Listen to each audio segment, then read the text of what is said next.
Right, gentlemen. Yesterday we started quantitative risk analysis. We had a lot of discussion about various tools informally, but now we will formally move on with the subject. We did cover some of the topics in the purpose and objectives, and I will just flash through those slides. If at all you have to say anything, please raise your hand, and I will put on the mic because there's a lot of noise coming from, background. My background also and your background also, that makes a lot of noise. So, as far as perform quantitative risk analysis is concerned, the purpose and objectives which we discussed yesterday, as you understand, we are basically there here to see the overall effect of these risks on the project, and here we are going to be a bit more numerical in nature because it's quantity we are dealing with, it is not the quality.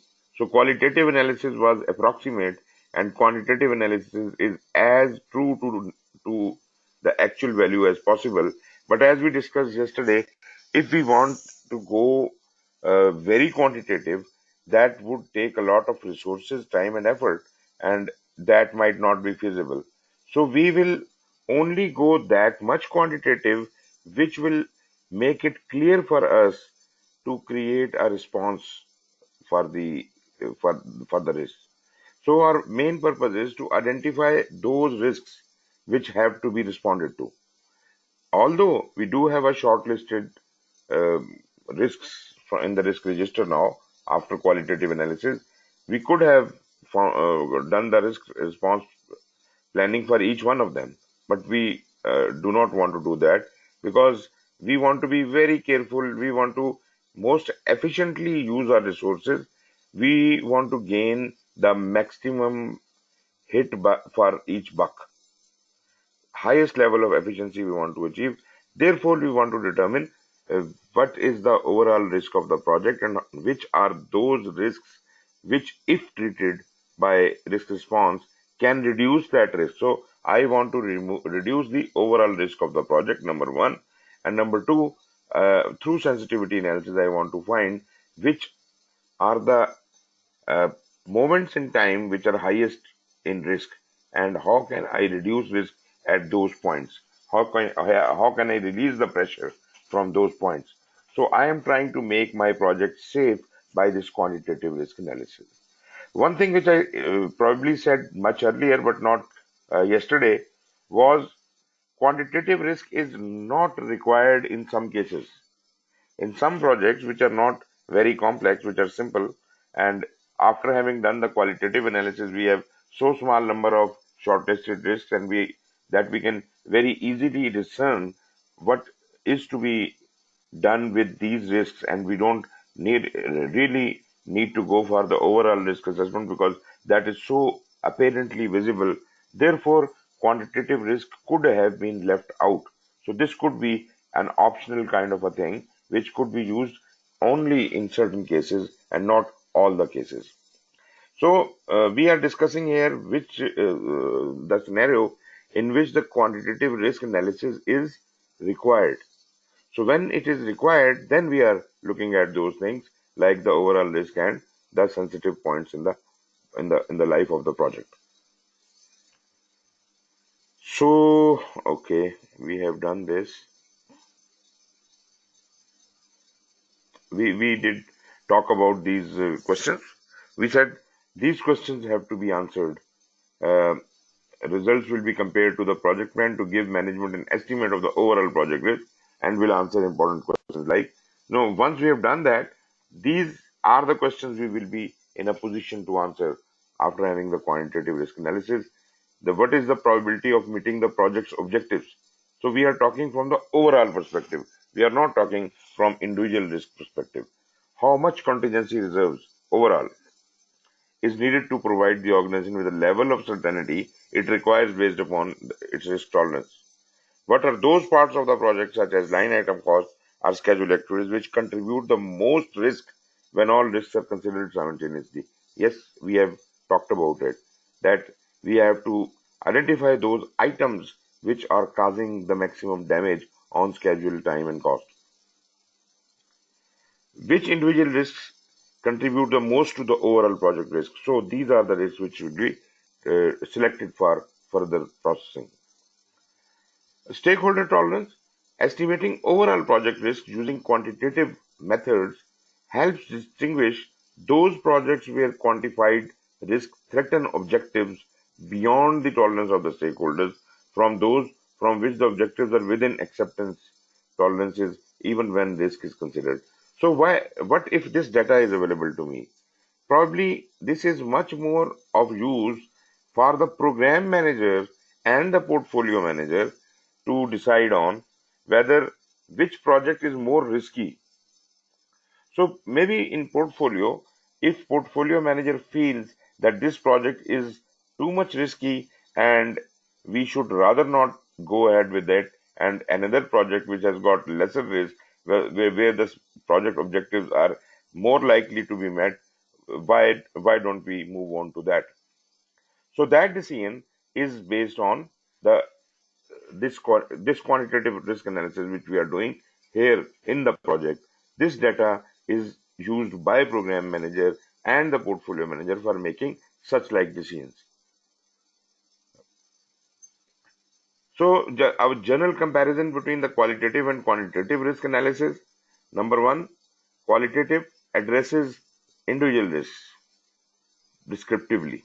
So each one of the individual risks has been addressed in the qualitative risk analysis, whereas the quantitative predicts likely project outcomes based on combined effect of the risks. Then qualitative assesses the discrete probability of occurrence and impact. So although not exactly, these values are not quantitative in nature, but qualitatively it assesses the discrete probability and occurrence and impact on objectives if it does occur. Whereas in quantitative uses probability distribution to characterize the risk probability and impact. That means overall impact. Then it also quantitative also uses a project model like schedule or cost estimate, and that model is then treated upon. Qualitative prioritizes the individual risks for subsequent treatment and adds it to the risk register, and then leads to quantitative risk analysis. Leads to quantitative risk analysis means that it may move on to quantitative risk analysis, or if there is no requirement to go for quantitative, this can directly jump onto the risk response planning. Okay, and what does the quantitative do?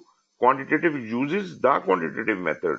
If the case comes to it, if the quantitative data is received, then it uses the quantitative method. Quantitative method requires specialized tools.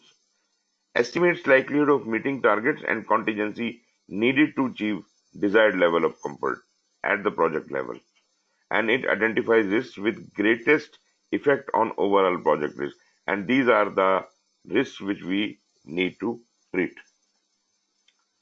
So ultimately the objectives would be decide which risks warrant a response.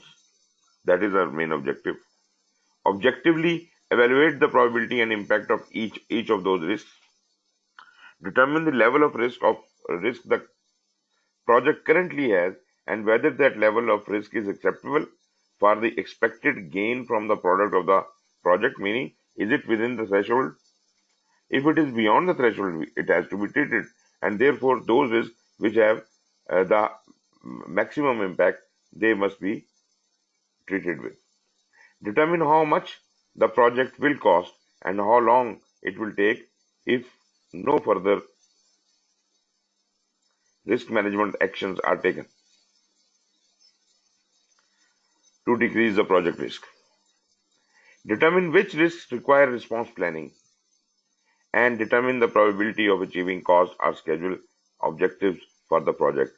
So quantitative is not creating the response, but it is preparing the shortlisted some of the most certain risks out of the shortlisted risks for further processing in quantitative risk analysis for risk response planning.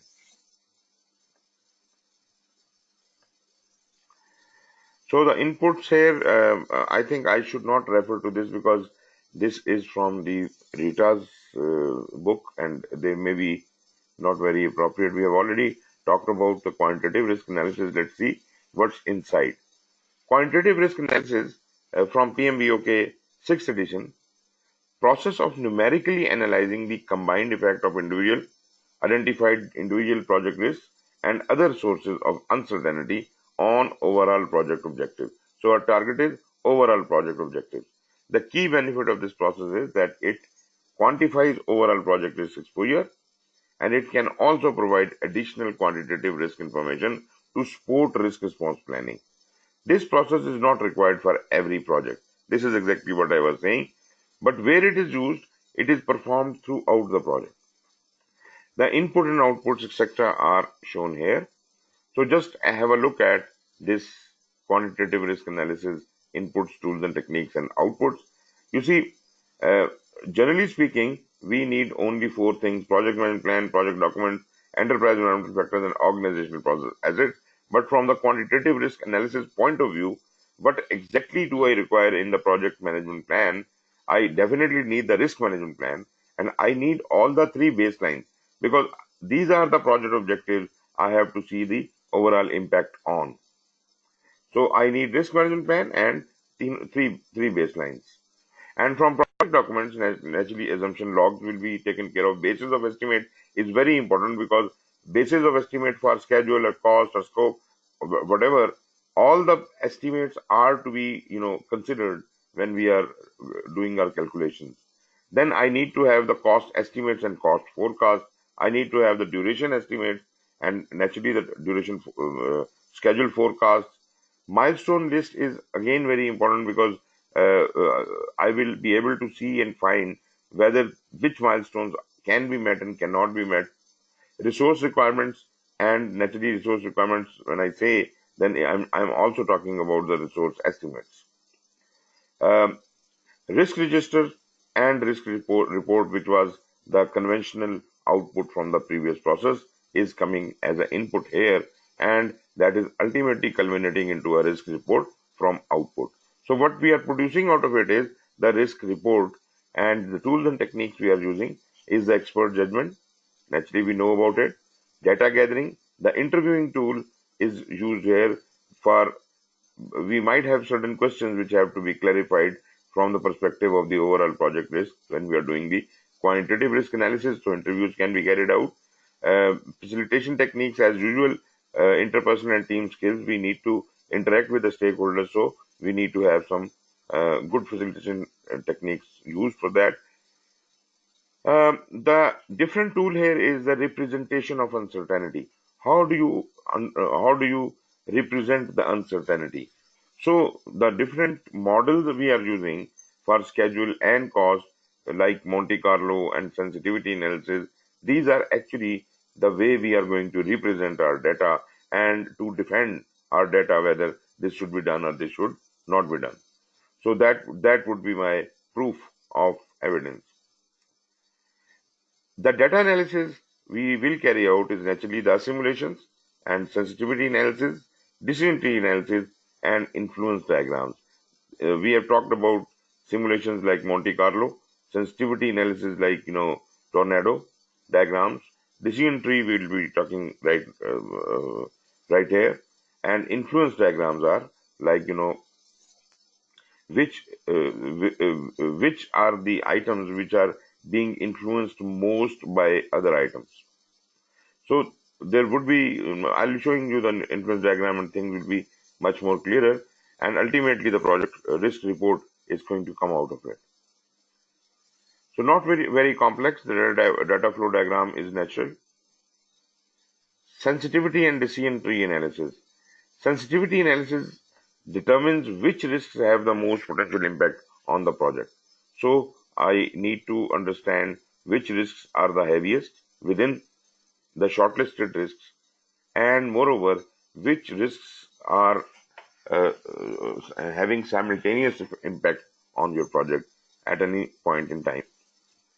Decision tree analysis uses a diagram that describes the decision under consideration and the implications of choosing one or another of the available alternatives. It incorporates probabilities of the risk and the cost or reward of each logical path of event and future decisions.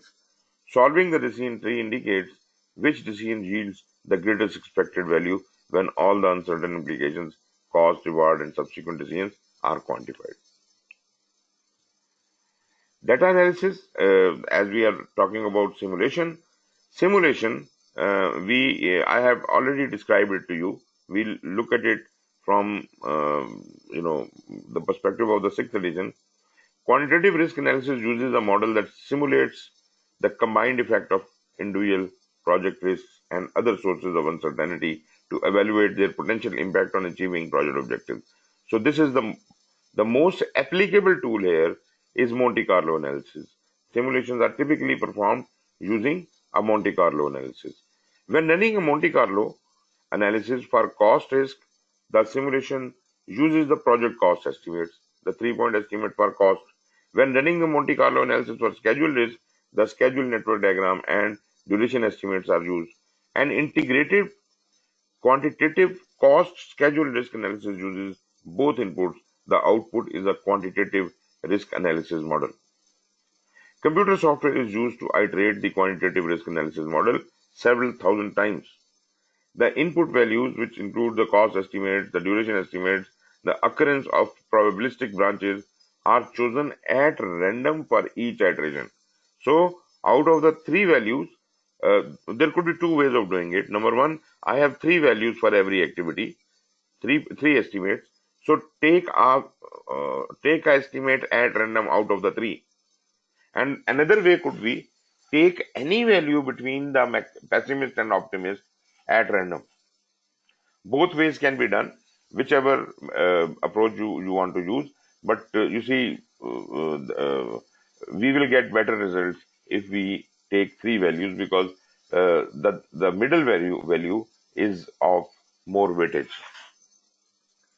Typical outputs include a histogram presenting the number of iterations where a particular outcome resulted from the simulation, or a cumulative probability distribution representing the probability of achieving any particular outcome or less.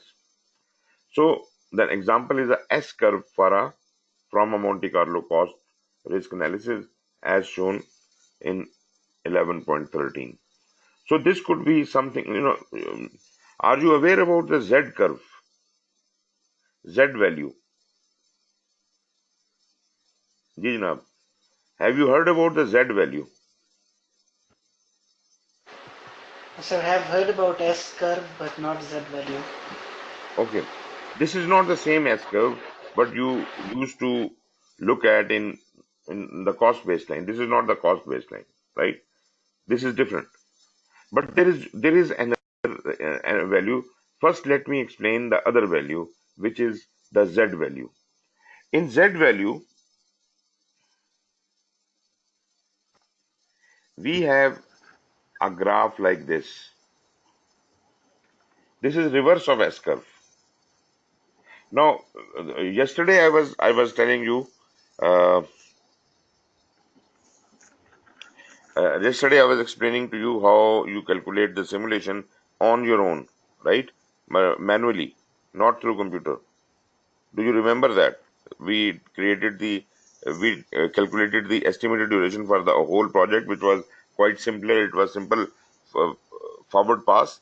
But as far as the standard deviation was concerned, deviation we calculated on with a very special formula, and that was like we were cumulating the value of deviation by using that formula a square plus b square whole under root, right? This is a bit tricky because nowhere in project management do we use any complex formulas, but this formula is a bit complex, although this is not very commonly used in project management.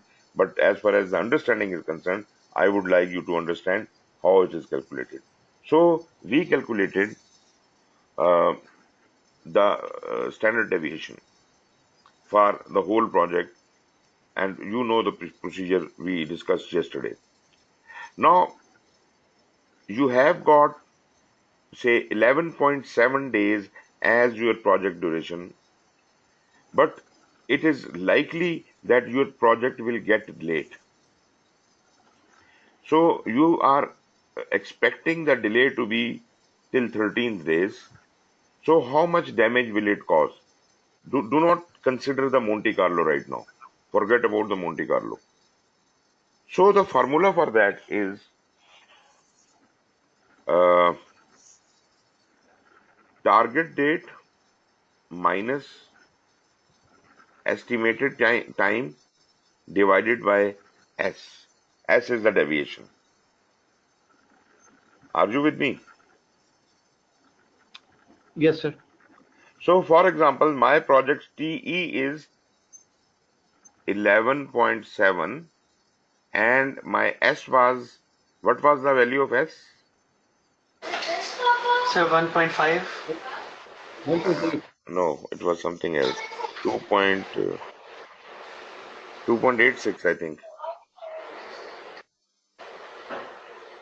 For the whole project, right? Yeah, for the Yes, whole sir. project.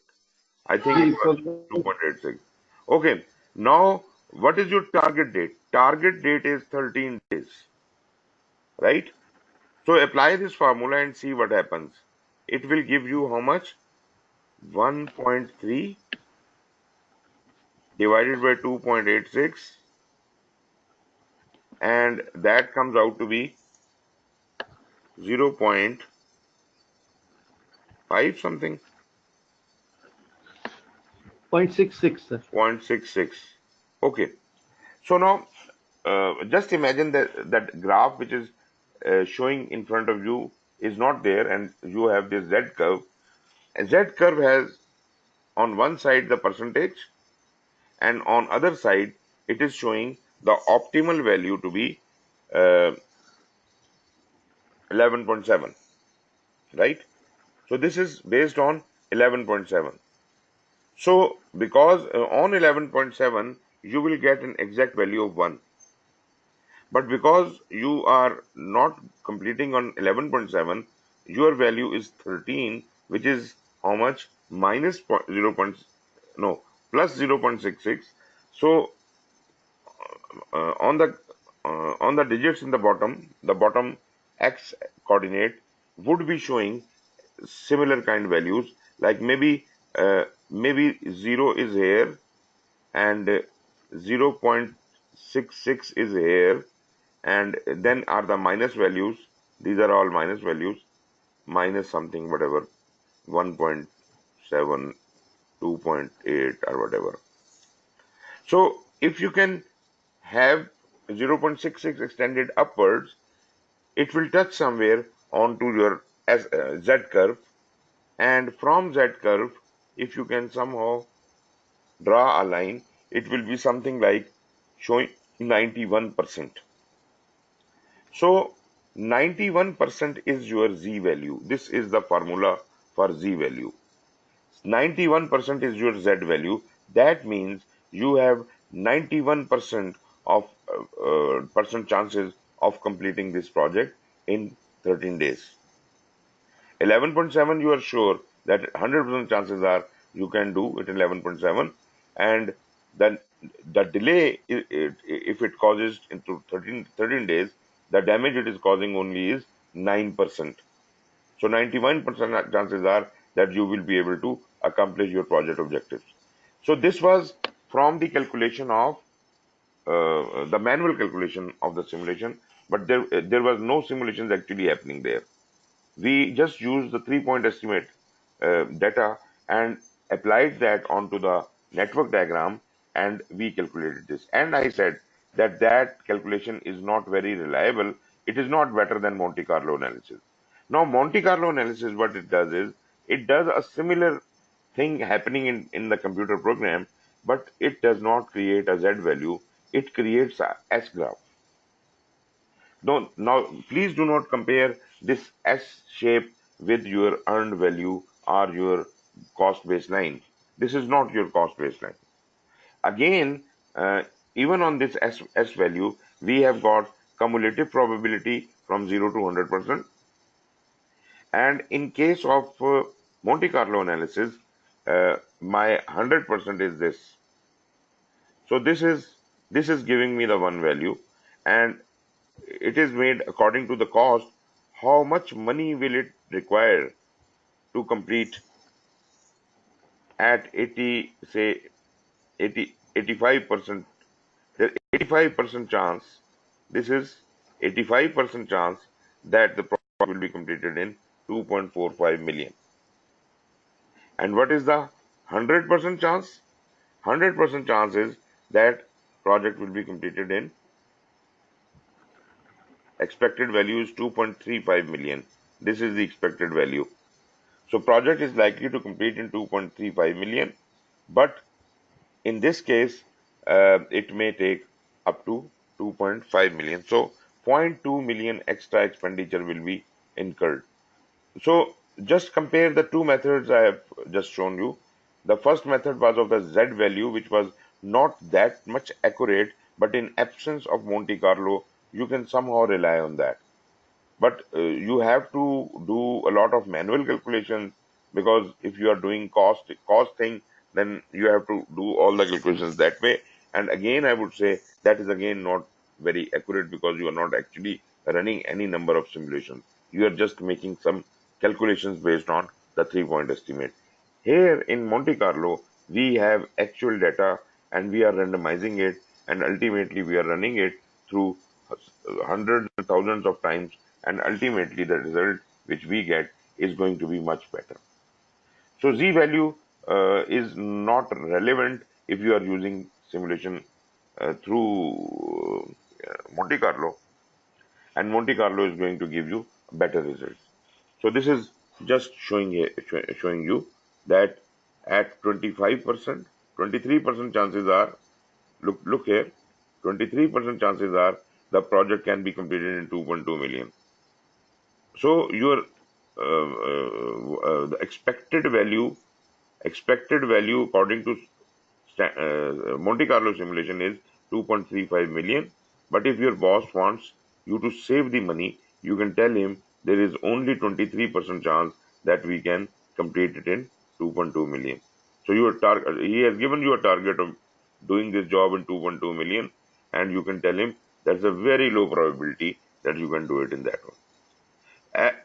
As far as the delay is concerned, how much delay can be there?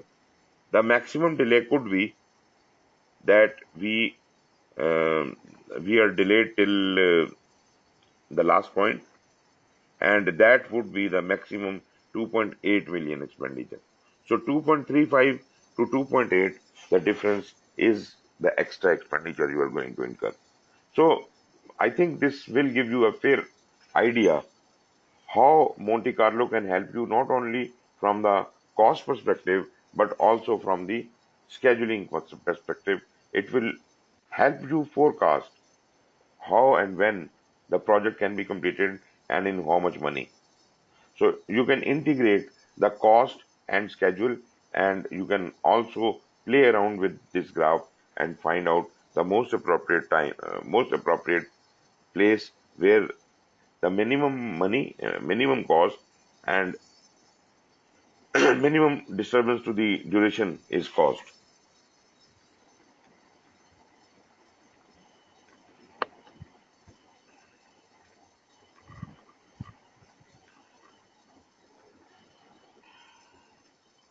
Okay.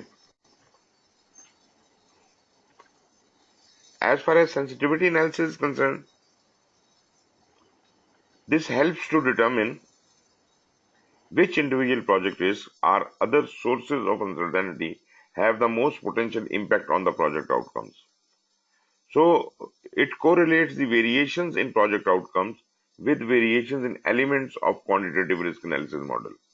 On typical display of sensitivity analysis is the tornado diagram, which presents the calculated correlation coefficient for each element of the quantitative risk analysis model that can influence the project outcome. This can include individual project risk, project activities with a high degree of variability, or specific sources of ambiguity. Items are ordered by descendancy, strength of correlation, giving the typical tornado appearance. An example of tornado could be like this. Now you can see this risk, which is the biggest risk, has a tendency of getting completed from within a range of 0 to 0 point something, 0.51 or something like that. The and this the center line is showing that this is 0, and anything behind this center line is the positive aspect, and on the other side is the negative impact. And you know that there will be opportunities, but those opportunities are usually uh, lesser than the threats, and therefore the size of positive risks are seen to be lesser than the threats. Moreover, the number of opportunities are also less as compared to threats. Number three, uh, whichever is the biggest in opportunity or threat would be placed on top, then the second, third, fourth, fifth. If an opportunity comes though it is positive, but this opportunity in size is bigger than the fourth risk, then probably I should be placing it here on the positive side. And once this all the risks which have been shortlisted have been plotted here, they will form a shape of a tornado. Like you see, this is like a tornado.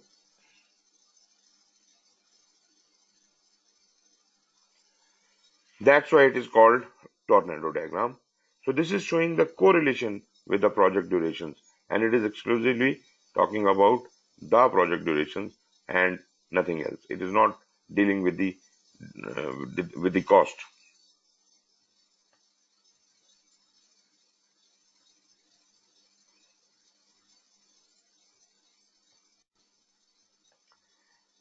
Then beta and triangular distribution, this I have already discussed with you. If you have got lesser data, probability will still apply, but the formula for probability will change. For example, I have only data from 2 or 3 sources, then probably I cannot have a very fine distribution. Therefore, such a distribution where the number is less, I'm not saying only 2 to 3, it could be 30, 40, the number is less, then we will assume it to be a triangular distribution. And in triangular distribution, we do not apply the formula of A plus 4 times the M plus B divided by 6, but we will simply average everything. A plus M plus C divided by 3, just like a normal average. So when the number of observations is are few, you can ascertain a number, maybe 20 or 30. So anything less than say 30 would be treated as a triangular distribution, and that would not be using the formula of A plus 4M plus B divided by 6. It will just use the formula, all the three values divided by, add them up and divide them by 3, simple average. Uh, if the data is more, then probably we should be going for beta distribution, because the curves are going to be smoother than a triangular distribution and we would have more accuracy in it, and therefore we go for beta distribution. Now, one more thing you mentioned here is the classical bell-shaped diagram would look something like a balance diagram. But this is ideal diagram. These diagrams are not going to be exactly equal on both sides of the positive and negative. Actually, this diagram is probably going to be like this or this. So the first diagram I plotted, which has an inclination towards the left side, this is called left skewed. And the other diagram, the last diagram I made, which is right skewed. So normally when you will have the beta distribution, it will be either right skewed or left skewed, and that's why this diagram is shown like that. And this is true even for triangular distribution. You have values 1, 3 and 10. So this is 1, 3 and 10. The distance between 1 and 3 is less and 3 and 10 is more. Therefore it is a left skewed kind of a thing. So it would be like, if it is a triangular distribution, less data, then it will be like this. And if it is beta distribution, more data is available, then the distribution would look like this beta distribution shown here. So beta and triangular distributions are frequently used in quantitative risk analysis. The data shown in the figure on the left, beta distribution, is one example of a family of such distributions determined by two shape parameters. Other commonly used distributions include the uniform distribution is this one, the bell curve. Normal distribution is also the same one. Log normal is a kind of elongated formation, but this is more of a subject of probability and statistics, so I'll not dive deeper into that. But you must have some understanding of this, because uh, you should not be completely ignorant about statistics. You should know something about it, but if you know more, that is always fruitful.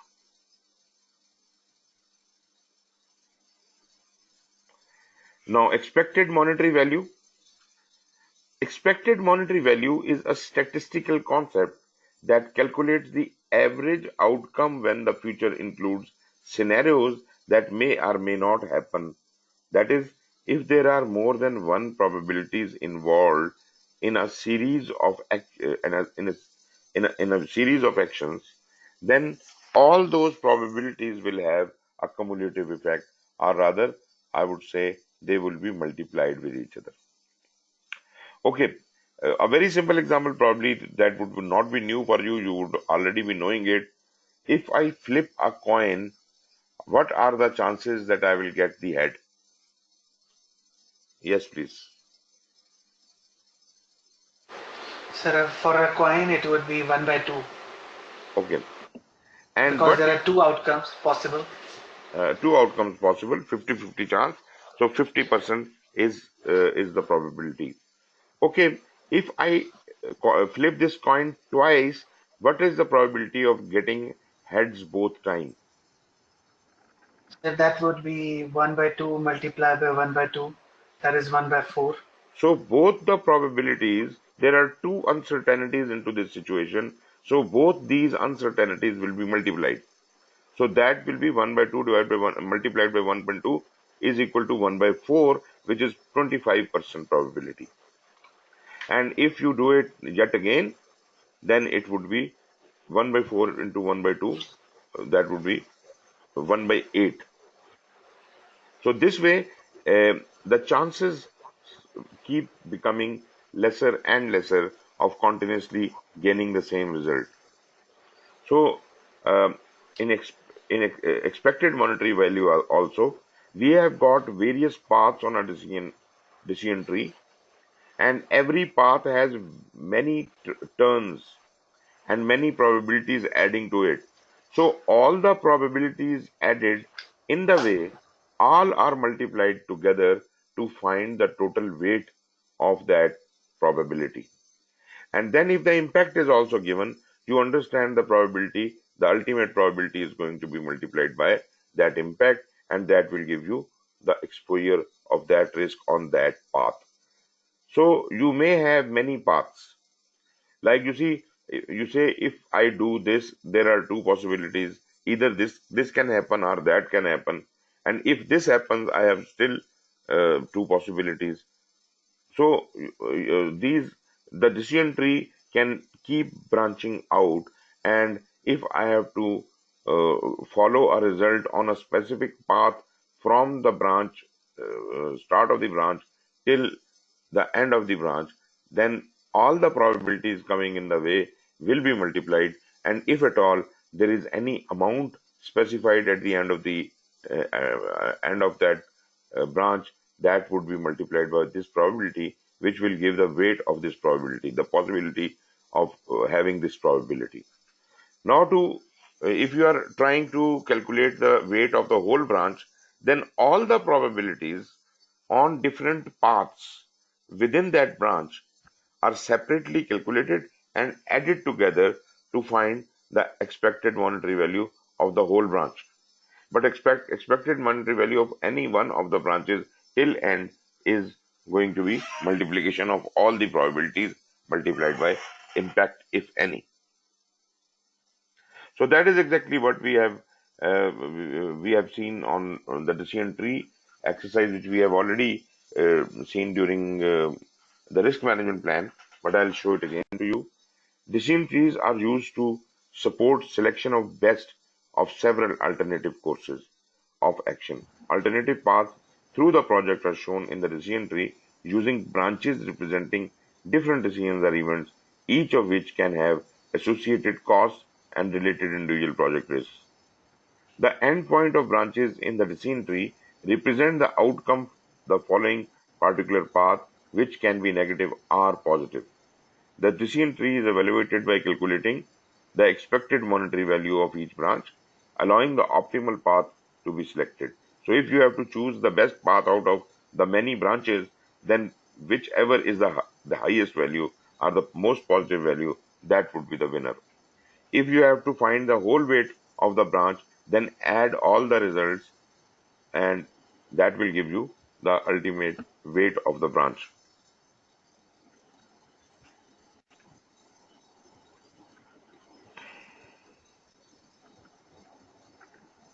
Okay. I think we have already seen these decision trees. This was a very simple example. Have we seen them or not? Yes, Yes, sir, sir. we have.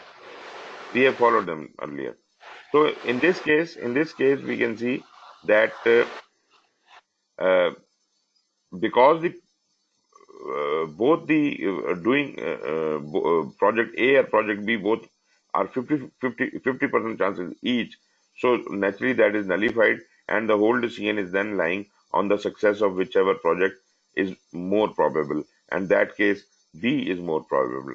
But if I simply change the percentages, I can have zero point 0.6 or 60% chances of doing project A and 40% chances of doing project B.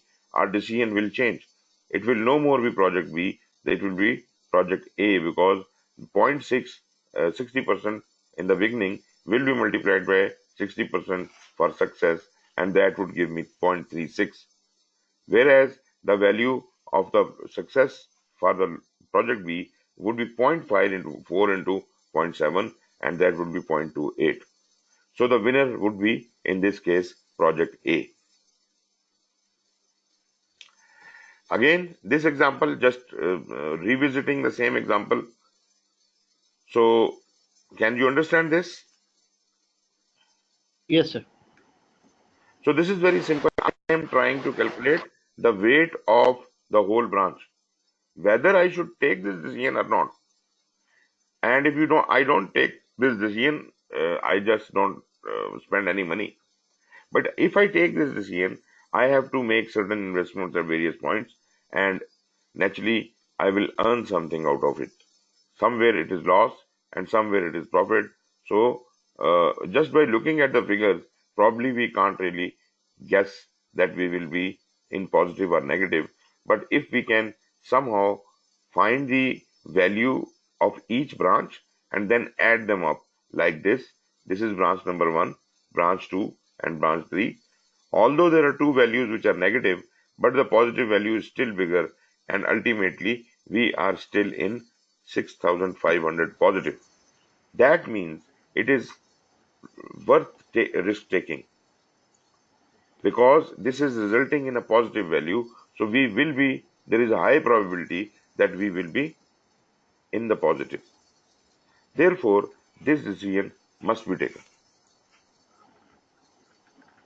Then this example is there in which we have to make the decision whether to build this plant or to upgrade this plant.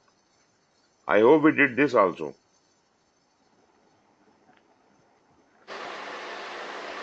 So make or buy decision, like of Build or upgrade. yeah. We have either to build a new plant or upgrade the existing plant. You understand how the calculations are made, or should I explain? The No, no, concept sir. is clear, sir. Yeah. Clear? Clear, sir. Okay, wonderful, wonderful. So, if we understand these three diagrams, then probably you understand decision tree. Any kind of decision tree can be given to you, and you can always find out what is going to be coming out of it. This diagram is slightly different because we are making an investment here. 120 million is the investment, 50 million is the investment, and these are the revenues: 200, 90, 120, and 60. So before I can start calculating any further, to calculate the expected monetary value, I have first to convert how much is the profit or loss, right? So in the first case, I invested 120 and I got 200. So that means 80 million is the profit. In the second case, 30 million is the loss. In the fourth case, 70 million is the profit. And in the fourth case, 10 million is the profit. So now 80 million has to be multiplied by 0.6 to find the weight of this branch. Minus 30 million will be multiplied by 0.4 to find the weight of this branch. Then weight of these both branches are to be added to find how much uh, is the worth of building a new plant. Similarly, we find the worth of upgrading the plant and then compare the values of both. One value is 36 million, other is 46. So 46 is a higher value. So the decision at the decision point, build or upgrade, I would rather go for upgradation.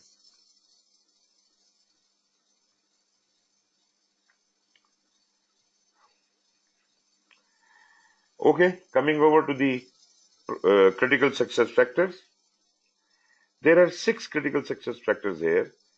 First of all, prior risk identification and qualitative risk analysis should have been done. Then we should select an appropriate project model for simulations, sensitivity analysis, whatever. Appropriate model should have been selected specifically for the relevant project. Commitment to collecting high quality risk data. So we must be committed for high quality risk data. We are not going to take chances. It has to be a reliable data. Then unbiased data, like cognitive and other biases should not be there, and if they are there, then we must remove them. Overall project risk derived from the individual risk. Naturally, we understand that the overall project risk can only be derived from the individual risk. So this is a good practice. This is a critical success factor. And lastly, there must be interrelationship between risks in quantitative risk analysis. The risks may interact together to increase or decrease the risk. Number one, perform risk identification and qualitative risk analysis. Um, this process occurs after the identify risk and perform qualitative risk analysis. So we cannot do quantitative risk analysis by skipping any or both of these two first processes. The risks must have been identified, must have been qualitative risk analysis, must have been carried out. Only then we can do the quantitative risk analysis. This is a critical success factor.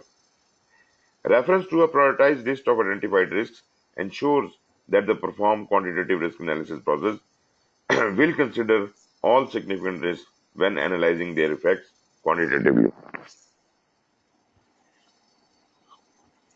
Appropriate risk model. An appropriate model of the project should be used as the basis for quantitative risk analysis. Project models most frequently used in quantitative risk analysis include the schedule model, the cost estimate, that is the cost model, and the decision tree for decisions in the face of uncertainty, and any other total project models.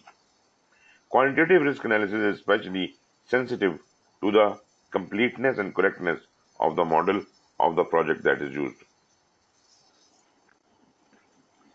Third success factor was commitment to collecting high quality risk data. Often high quality risk data are not available in any historic database. It should be gathered by interviews, workshops, and other means. But naturally, we do understand that in if the cost of quality is too high, if the cost of quality is too high, I should not be spending unnecessarily my money on that. So I do desire to have high quality data, but within reasonable limits. Collection of risk data requires resources and time as well as management support.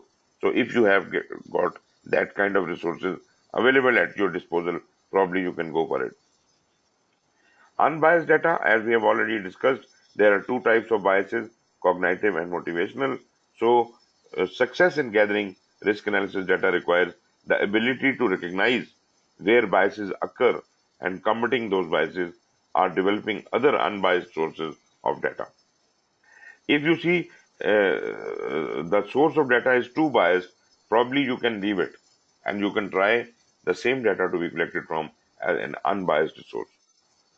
Or if you have to live with that bias, then you must understand how much is the bias as if that can be removed from the ultimate calculation.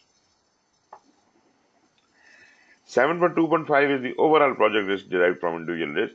Naturally, we understand that very clearly. The perform quantitative risk analysis process is based upon a methodology that correctly derives the overall project risk from the individual risks. In risk analysis of cost and schedule, an appropriate method is Monte Carlo simulation. A decision tree is an appropriate method for making decisions. So when you need to do the analysis, you have to go for Monte Carlo.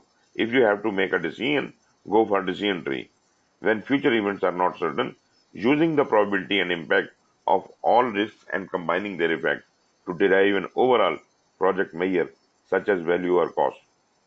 In each of these methods, the risks are specified at the level of the detailed task or line item cost and incorporated into model of the project to calculate effects on objectives such as schedule or cost for the entire project by combining those risks.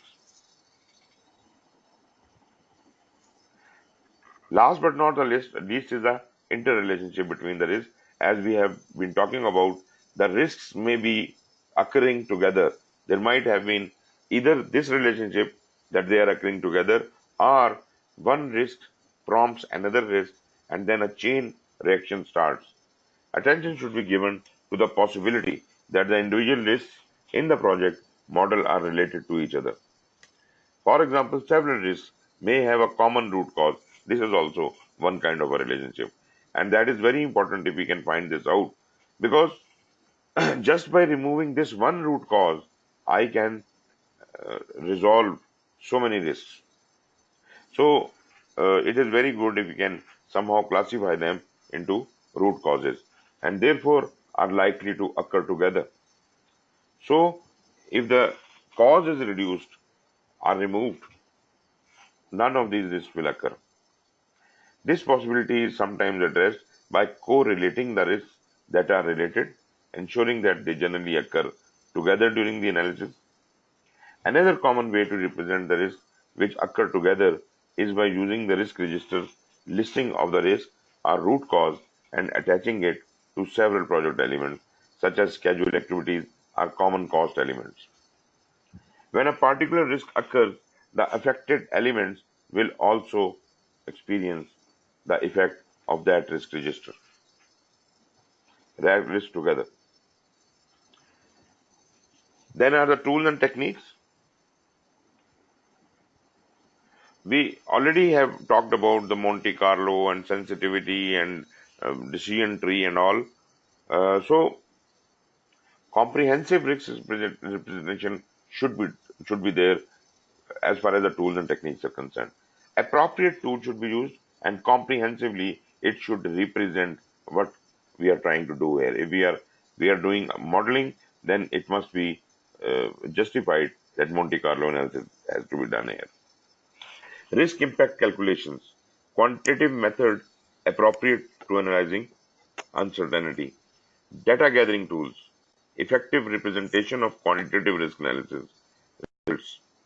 Iterative quantitative risk analysis, as we understand, this will going to be iterating. Information for response planning. So these are the points to be considered for tools and techniques. Comprehensive risk representation means risk models permit representation of many, if not all, of the risks that have impact on an objective simultaneously. They also permit the representation of both opportunities and threats to the project objectives. Quantitative models facilitate the correct calculation of the effect of many risks, which are typically identified and quantified at a level of detail below the total project. on the project objectives, which are typically described at the level of total project. So this is quantitative models are facilitating that the calculations are correct. Then quantitative methods appropriate for analyzing uncertainty. Probability models use a quantitative method that addresses the uncertainty.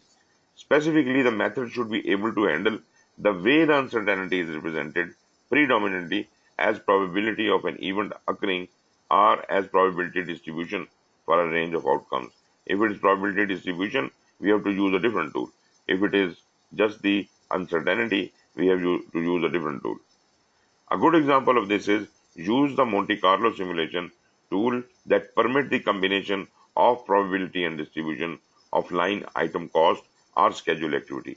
If you want to see the impact on cost and schedule simultaneously, why not go for Monte Carlo? Then data gathering tools used in this process include assessment of historical data and workshops, interviews, questionnaires to gather quantified information. For example, on the probability of a risk occurring, a probability distribution of its potential impacts on cost or time are relationships such as correlation between risks. Effective presentation of quantitative analysis results. Results on the quantitative tools are generally not available in standard deterministic project management methods such as project scheduling or cost estimating. Examples of these are the probability distribution of project completion dates and total cost and the expected value of a project decision. These results, when all risks are considered simultaneously, include probability of achieving a project objective such as finishing on time or within budget, that must be certain, amount of contingency reserves in cost, time, and resources needed to provide a required level of confidence, identify identity or location within the project model of the most important risk. For example, sensitivity analysis in a cost risk analysis or a criticality analysis in a schedule risk analysis. If you are using Monte Carlo, then it applies to most cost risk analysis and schedule risk analysis. But if you are doing them separately, then sensitivity analysis is suitable for cost risk analysis and criticality analysis is suitable for schedule risk analysis. So this criticality analysis, which Khayyam was telling yesterday, is mentioned here. Okay, to sum it all the tools and techniques which we have just discussed can be put into this form. Like the risks are prioritized first in qualitative risk analysis, and from there we examine the interrelationship between the risks. This is where the quantitative thing occurs. What is the relationship of the risks together? How do they impact the quantitative process by itself? When we are examining the interrelationships, we collect high quality data items, and high quality data items also impact the performed quantitative analysis. And from a separate dimension, project models, which include the schedule, cost estimate, etc., they also impact the performed quantitative analysis, which will ultimately be using the Monte Carlo decision tree, sensitivity, and all, and that will result in how likely is the success. The answers to those questions which we have already talked about: how much contingency is required, which risks are high priority. So basically, at the end of quantitative risk analysis, we are able to decide exactly which risk has to be reduced to what level. So now, based on this data, we will be able to develop the risk responses. Then is iterative quantitative risk analysis in tools and techniques. Success of the performed quantitative risk analysis process is enhanced if the process is used periodically throughout the project. It is impossible to know in advance all of the risks that may occur. Often quantitative risk analysis should be repeated as the project proceeds. Frequency of this effort will be determined during the plan risk management process, but will also depend on events within the project itself. Information for response planning. Overall project contingency reserve in time and cost should be reflected on the project schedule and cost. Quantitative risk analysis provide information that may be used to modify the project plan. If the overall risk to time and cost indicates that an adjustment in scope is needed, the scope changes are agreed upon and documented, and a new quantitative risk analysis is carried out to reflect the new aspect of the project. So if at all your scope is adjusted, then probably you have to redo your quantitative risk analysis. Documenting the results. Contingency reserves calculated in quantitative project cost and schedule risk analysis are incorporated respectively into the cost estimate and the schedule to establish a prudent target and a realistic expectation for the project. You see, the contingencies you are keeping are the reserves you are keeping. They are not the risk responses. Risk response is a separate subject, but for the protection against unknown unknowns and known unknowns, we are putting this contingency in place. Contingency reserves may also be established to provide for the capture of opportunities that are judged to be priorities for the project. If the contingency reserve required exceeds the time or resource available, changes in the project scope and plan may result. So contingencies are not permanent in nature.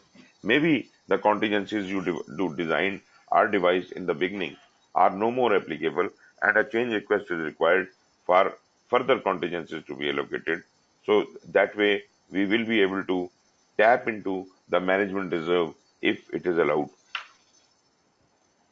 Also, the results of the analysis may provide more or less urgency to risk responses depending on the probability of achieving the plan's objectives or the amount of contingency reserve required to provide the necessary level of confidence.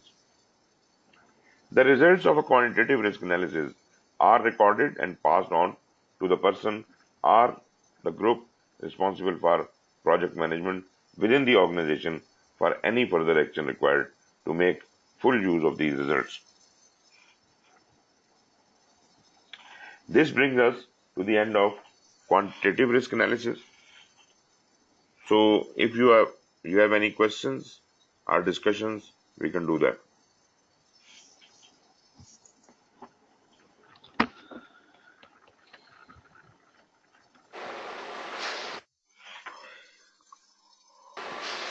No questions from my side. Ji ji No questions. मेरी तरफ से तो कोई सवाल नहीं है. It was very clear. ख्याम आपकी तरफ okay Mohit No questions from me either, sir. Okay Yeah. अच्छा आज शायद साहब तो आए ही नहीं, सिरे से ही नहीं आए तो चले जी अभी आगे का जो पोर्शन है वो तो हमारा थोड़ा सा रह गया. उसके बाद हम थोड़ा दूसरी तरह से डिस्कशन करेंगे कि क्वेश्चंस वगैरह देख लेंगे और बाकी चीजें करेंगे, लेकिन मेरा ख्याल है अगले 1-2 लेक्चर्स में हम इसको खत्म ही कर देंगे. Sure, sir. I don't want to start the new topic today. कल ठीक है. शाम को हम मिल लेना. 3 दिन हो गए हमारे. जी सर, जी जी sir, sir, I think exactly. now we should be So that back to 9. हाँ जी, tonight at 9:30 we are going to start risk responses. I can hear the agony in your tone. Yeah. अरे वैसे भी अब तो weekend आ गया है, कोई मसला नहीं. एक्चुअली ये टाइम बड़ा गंदा होता है इस टाइम पे. मतलब मुझे ये महसूस होता है कि मेरा गला भी बिल्कुल बैठा हुआ होता है. I don't know why. सुबह के टाइम आपने तो इतनी क्लासेस ली होती हैं, आपको तो बनता है वैसे भी. हाँ, लेकिन ये कि जब मैं रात को बोल रहा होता हूँ तो इतनी बुरी आवाज नहीं निकलती. इस टाइम पे तो बिल्कुल ही खत्म हो जाता है. वो स्पेशली फिर रोजे के साथ साथ पूरा दिन भी आ गए और हाँ, ये बात भी है, ये बात वो ज्यादा फिर बिल्कुल. एग्जैक्टली. तो लेकिन चलें चले जी. Say that is over. हाँ जी, बिल्कुल. रात को इंशाल्लाह विल मीट अगेन, और बाकी शायद से आपको हम बता देंगे कि जनाब ये आप वीडियो देख लें. So gentleman, thank you very much and see you ठीक है sir. Tonight. Take care. Thank thank you. You sir. Thank you sir.